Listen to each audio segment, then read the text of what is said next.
Pemirsa, pemerintah kembali membuka perizinan ekspor pasir laut melalui regulasi pemanfaatan sedimen. Menteri Kelautan dan Perikanan Sakti Wahyu Trenggono menyebutkan bahwa akan mendorong potensi keuntungan sebesar-besarnya bagi negara. Benarkah demikian? Kita akan membahasnya bersama dengan Kang Ferry Firmansyah dari majalah Tempo soal isu pekan ini ya. Jadi cover judulnya adalah Kelam Kabut Pasir Laut. Kang Ferry, gimana kabarnya hari ini? Alhamdulillah, baik. Udah agak lama ya nggak join sama cakep. Nah Kang, kali ini kita ngomongin soal isu yang lagi ramai juga soal ekspor pasir laut gitu ya. Tapi sebelum kita masuk ke isunya, mungkin boleh kasih tahu dulu Kang, kenapa akhirnya majalah Tempo pekan ini mengangkat cover soal itu, laporan utamanya. Oke, baik Jan, terima kasih ya untuk ini ya. Mungkin pertama kali kenapa kita mengangkat isu ini, itu jelas karena ini memang isu yang kontroversial ya. Kenapa kontroversial? Jelas ini karena sudah 20 tahun lalu pemerintah menghentikan ekspor pasir laut ya. Tiba-tiba sekarang Presiden Jokowi membuka kembali hal jelas di 22 dekade kira-kira begitu. Nah ini tentu aja mengejutkan bagi banyak pihak ya, terutama bagi para aktivis pro lingkungan dan lain-lain. Terutama nelayan termasuk juga di situ. Nah ini kenapa juga kami angkat, karena memang di sini masih banyak pertanyaan. Kan aturan masih relatif baru, masih terus bergulir pembahasannya. Artinya memang masih banyak sekali fase-fase yang akan semakin panas mungkin kira-kira begitu. Masih hangat banget lah ya. Masih akan panas pembahasannya, terutama karena banyak yang belum diatur di sini ya. Nah, ini concern kami juga ke depannya, karena memang si isu ini akan terus bergulir, kemudian juga jadi panas dan mungkin saja ini akan jadi barang politik ke depannya. Wah, gitu, tetap ya agak sulit untuk nggak menyinggung soal politik juga ya. Apalagi ini menjelang ya, kita tahu semua. Iya, menjelang 2024. Oke, Kang, tapi ini regulasinya sekarang adalah PP nomor 26 tahun 2023 ya? Iya. Nah, latar belakang munculnya tuh kenapa, Kang? Tadi kan dibilang 20 tahun nih mandak, terus tiba-tiba sekarang tuh ada lagi. Emang urgensinya apa sih sampai kudu ada lagi gitu? Soal ini memang banyak versi ya, dari pemerintah sebagai penerbit regulasi tentu saja, juga dari bagian pihak di luar pemerintahan yang menduga ada hal lain di luar itu. Nah kami masih mewawancarai Pak Menteri ya, Pak Sakti Wahyu Trenggono. Beliau mengatakan memang salah satu pertimbangan terbit adalah karena banyaknya proyek reklamasi di kita. Reklamasi kan membutuhkan material ya, seperti pasir, batu dan lain-lain. Nah ini jadi pertanyaan buat beliau, dari mana sih bahan-bahan ini berasal gitu. Ketika si ekspor dilarang, tetap saja secara ilegal kita masih berlangsung. Itu negara merugi. Nah mungkin pikiran beliau itu kira-kira mungkin begini, ketika itu diatur saja sedemikian rupa, mungkin akan lebih menguntungkan untuk negara. Nah itu jadi pikiran beliau waktu itu ya, kami wawancarai. Hal lain juga bahwa beliau berupaya untuk mengubah mindset bahwa ini sebetulnya bukan semata-mata penggarukan pasir laut seperti zaman dulu gitu. Tapi ini adalah tanda kutip pengelolaan sedimen laut. Oh, bahasanya jadi pengelolaan sedimen. Betul. Nah ini kita harus cermat di sini ya. Iya. Sedimen itu apa sih sebetulnya? Nah itu kan diperdebatkan lebih lanjut nanti ke depannya ya. Bahkan pemerintah sendiri pun sampai sekarang masih belum menentukan di mana saja wilayah-wilayah akan digali, mungkin seperti itu. Jika apa itu sedimen itu mungkin masih akan jadi bahan perdebatan para ahli di situ ya. Karena satu butir PP itu berisi tentang pembentukan tim kajian. Tim kajian ini yang akan menentukan di mana saja letak akan penggalian sedimentasi laut, kemudian apa material yang akan diambil, dan lain-lain. Gitu kira-kira. Nah, tadi kan Kakak cerita katanya ketemu sama Pak Menteri Trenggono gitu ya. Nah, juga disinggung katanya soal bahwa ini tuh semangatnya dia untuk mengambil keuntungan sebesar-besarnya dari atau melalui regulasi tersebut. Tapi emang iya ya, benar bisa kita dapat keuntungan besar dari ekspor pasir laut itu kan? Ya, soal potensi penerimaan negara tentu saja ada ya, karena memang pemerintah sendiri mengatur adanya tarif PNBP atau penerimaan negara bukan pajak di situ. Memang belum diketahui ya berapa besar sih potensi PNBP-nya, karena sampai sekarang pun kita belum tahu juga berapa banyak. Gimana maksudnya? Betul, karena belum tahu juga berapa banyak sih pasir yang akan diambil atau mungkin sedimen akan dikeruk nanti ke depannya gitu ya. Ada perkiraan memang, ada perkiraan sekitar 20 miliar kubik ya material yang bisa diolah, kira-kira begitu istilah beliau begitu ya, diolah dan dimanfaatkan untuk kepentingan negara. Nah, kita belum tahu nih berapa tarif PNBP-nya, kan itu kan diatur lebih lanjut nanti. Tapi kira-kira jadi gambaran ya betapa besarnya sih potensi penerimaan dari situ. Itu si pemerintah seperti itu berpikirnya mungkin. Tapi sisi lain para pegiat lingkungan berpikir hal lain, bahwa apakah benar manfaat yang diperoleh negara dari pendapatan tersebut akan sebanding dengan efek yang ditimbulkan dari kegiatan tersebut, kira-kira begitu. Oh itu juga ya, itu masih harus ditimbang-timbang lagi ya? Betul, itu masih sangat panjang polemiknya. Nah, ini nantikan laporan kami selanjutnya ya. Ini kan akan terus berlanjut sih. Oke. Begitu Jihan. Nah, tapi dengar-dengar Kang katanya gara-gara aturan ini gitu ya, sebelumnya tuh membuat beberapa kementerian jadi apa ya, sikut-sikutan. Apa sih bahasanya Kang? Karena ini soal isu ekspor pasir laut ini. Kenapa sih Kang kayak gitu? Oke. Mungkin ini baca majalah Tempo saja ya. Itu ada cerita kami bagaimana informasi yang kami terima. Beberapa menteri itu berdebat di situ. Karena di situ kan nggak dimungkiri ya, itu ada persinggungan wilayah. Itu kan ada Kementerian Perhubungan yang mengatur soal alur pelayaran. Oh ya. Ada Kementerian Energi yang mengatur soal wilayah-wilayah tambang. Pasir tersebut itu kan tambang sebetulnya ya. Ada juga wilayah Kementerian Kelautan, di pesisir itu sebagai pengelolaan ini pesisir dan wilayah laut kira-kira begitu. Nah di pembahasan tentang itu kan ada muncul semacam apa ya? Semacam adu argumen mungkin atau mungkin tarik menarik karena masing-masing punya lahan masing-masing sendiri masing-masing gitu. Itu yang mungkin akhirnya ditengahi oleh Undang-Undang Kemaritiman. Nah, Kang tadi kan disebutkan ada apa ya, istilah yang apa namanya dari ekspor pasir laut terus kemudian sekarang berubah menjadi sedimentasi laut. Itu apa benar sih perubahan istilah itu karena untuk menghindari kontroversi? Itu juga, itu informasi yang kami terima memang seperti itu ceritanya kira-kira begitu. Itu pun sudah kami konfirmasikan ke yang bersangkutan, yang punya kewenangan ya menjawabannya ya tahu sendiri, silakan dibaca deh.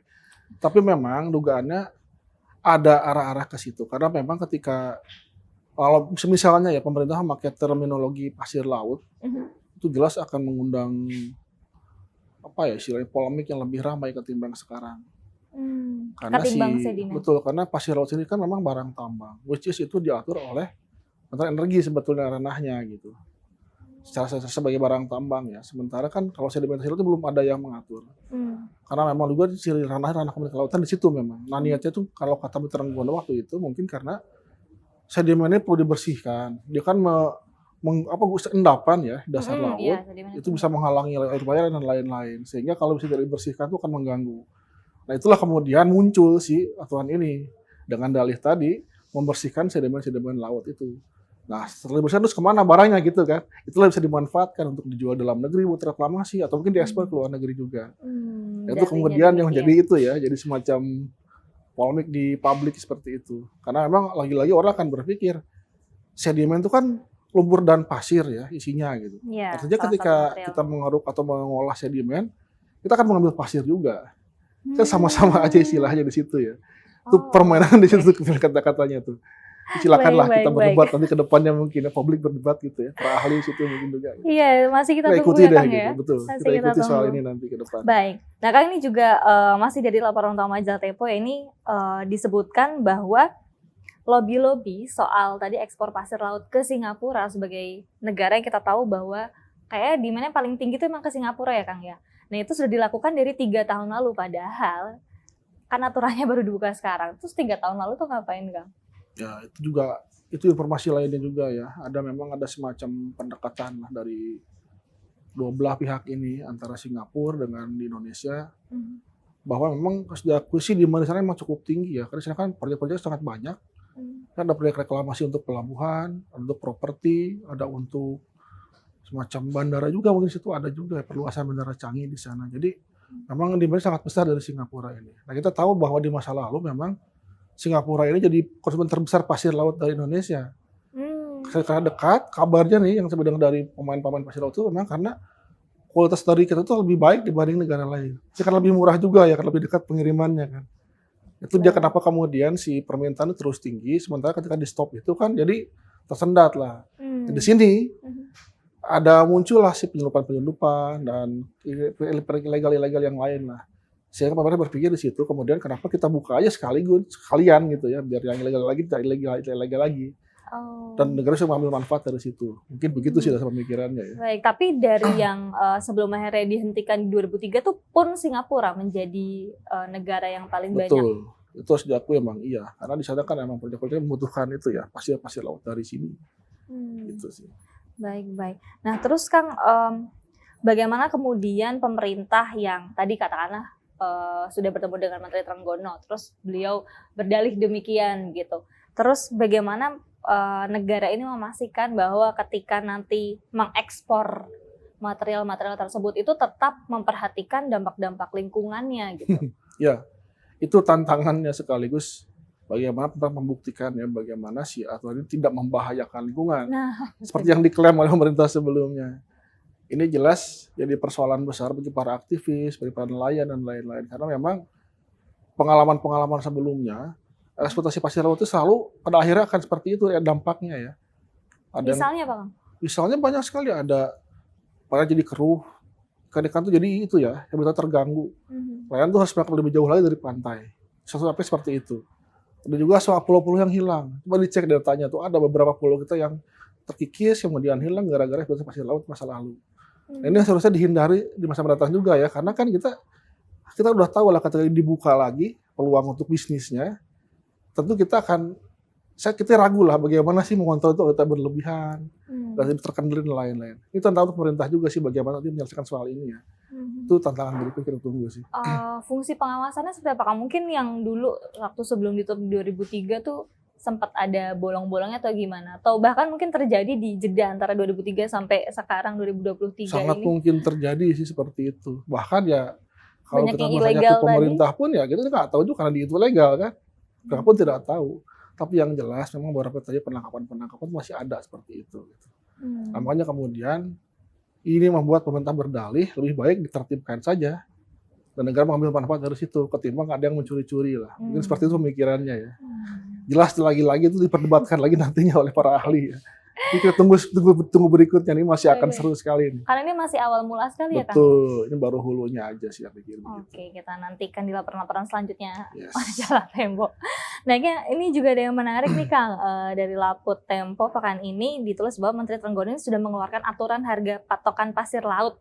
Ini udah ada nih harganya sebesar 188.000 per meter kubik untuk yang dalam negeri dan 228.000 per meter kubik untuk yang diekspor. Nah, tapi berdasarkan aturan itu apa? Dia berpatokannya kemana gitu. Terus kemudian justru harga ini sudah terbit padahal PP-nya baru ada di 2023 ini. Itu gimana? Itu juga yang jadi polemik pekan ini ya. Ini sekarang kita baca di media massa itu ramai sekali soal itu karena memang jadi pertanyaan bagaimana mungkin harga atau tarif soal ekspor ini sudah terbit 2021 sementara izin untuk ekspornya berterbit tahun 2023. Artinya kan sudah direncanakan sebelumnya. Curiga seperti itu ya. Nah, pemerintah sendiri mengatakan bahwa akan direvisi PNBP-nya ya, tarif segala macam. Tapi bukan itu persoalan, bukan revisi itu. Jadi pertanyaan tadi itu, kenapa sih itu sudah muncul rencana ekspor bahkan tarifnya sebelum aturannya muncul, regulasi yang formalnya muncul. Itu sih yang masih sangat menarik untuk diperdebatkan sekaligus ditelusuri lagi ada apa di situ. Nah, Kang tadi disebutkan dari sekian banyak dampak yang mungkin timbul adalah tadi misalnya airnya jadi keruh, ikannya jadi sedikit gitu. Tapi Tempo sempat reportase gitu nggak sih ke wilayah-wilayah yang terdampak kalau seandainya benar-benar pasir laut itu nanti akan diambilin terus itu kepada masyarakatnya apa dampak yang terjadi? Ya. Kalau sekarang itu mungkin kebanyakan lebih ke cerita ya bagaimana pengalaman mereka di masa lalu ketika pasir itu benar-benar dieksploitasi untuk diekspor ya.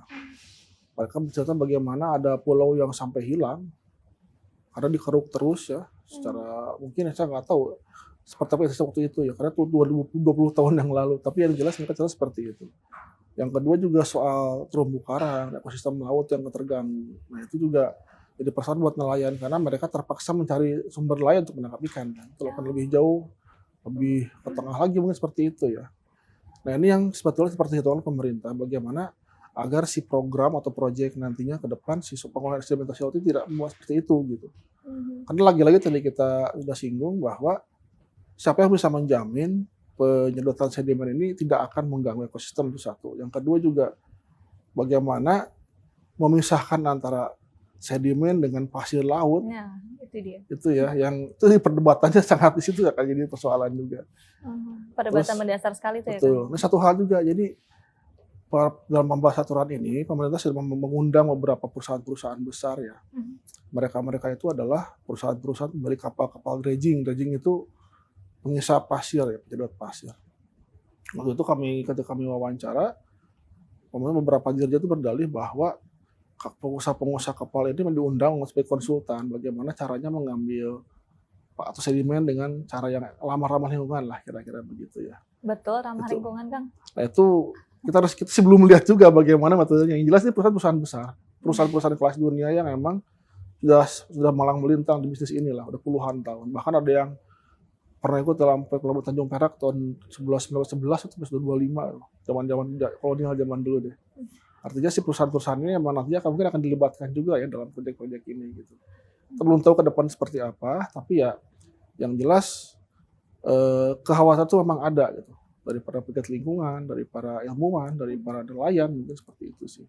Tapi ini menarik ya, pemerintah mengajak diskusi tadi perusahaan-perusahaan apa Dredging ya. dredging.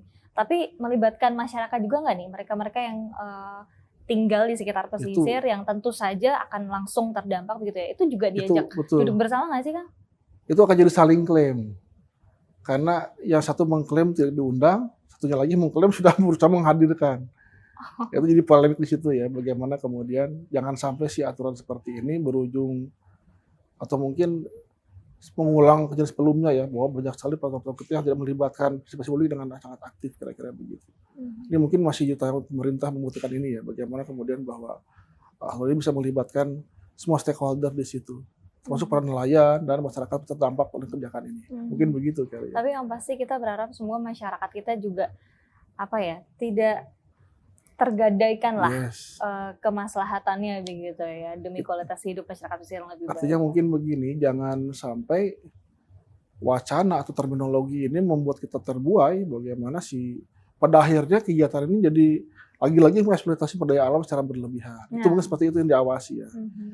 Itu tantangan buat semua pihak, pemerintah tantangannya untuk mengawasi, publik pun untuk mengawasi juga ya, bagaimana agar kegiatannya kalaupun diizinkan akan terkontrol, mungkin begitu. Dan lagi-lagi kita harus menghitung juga bagaimana si eksploitasi laut ini akan menguntungkan untuk negara atau sebaliknya mungkin. Rusak lingkungan ini harus dihitung nih, besar mana manfaatnya, manfaat atau ruginya. Itu kita tunggu jawabannya nanti ya setelah kajian. Karena manfaat atau rugi juga bukan sederhana cuman ini ya, keuntungan secara material Betul. atau finansial. Ada dampak-dampak bandingkan dengan dampaknya. Bagaimana kita ngambil Rp1 dari sini, kemudian ongkosnya mungkin lebih besar lagi dari itu. Kita seperti tahu ya, terumbu karang itu kan tumbuhnya tuh puluhan tahun, bahkan mungkin ribuan tahun.